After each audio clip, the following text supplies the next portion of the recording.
მისი შემოქმედებითი გზა დაიწყო თბილისის შოთა რუსთაველის სახელობის თეატრალურ ინსტიტუტში, სადაც იგი სწავლობდა დიდი ოსტატების, დიმიტრი ალექსიძისა და მიხეილ თუმანიშვილის ხელმძღვანელობით. შემდგომში მისი მხატვრული ხედვა კიდევ უფრო გაღრმავდა მოსკოვის კინემატოგრაფიის ინსტიტუტში, სადაც სწავლობდა გამოჩენილ პედაგოგებთან, თამარა მაკაროვასა და სერგეი გერასიმოვთან. მისი თეატრალური კარიერა 4-10 წლეულზე მეტს მოიცავს. 1978 წლიდან იგი თუმანიშვილის კინომსახიობთა თეატრის წევრია, ხოლო 1998 წლიდან მარჯანიშვილის სახელობის სახელმწიფო დრამატული თეატრის.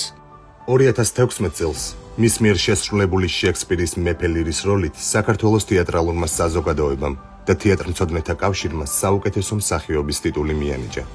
მისი კინოკარიერა 100-ზე მეტ ფილმს მოიცავს. მათ შორის გამორჩეულია სურამის ციხე, ახალგაზრდა კომპოზიტორის მოგზაურობა და მოცეკვავის დრო, რომლისთვისაც 1998 წელს რუსული კინოაკადემიის უმაღლესი ჯილდო ნიკა მიიღო. მსახიობის მაღალი ოსტატობა არაერთი ჯილდოთი აღინიშნა. საქართველოს დამსახურებული არტისტი, მიხეილ თუმანიშვილის პრემია, ხოლო 2024 წელს მას თბილისის საპატიო მოქალაქის წოდება მიენიჭა. საქართველოს საერთაშორისო თეატრალური ფესტივალი ამაყად მიესალმება თავის პირველ გამოშვებაში საპატიო სტუმარს, საქართველოს ვარსკვლავ მსახიობს ზურაბ ყიფშიძეს.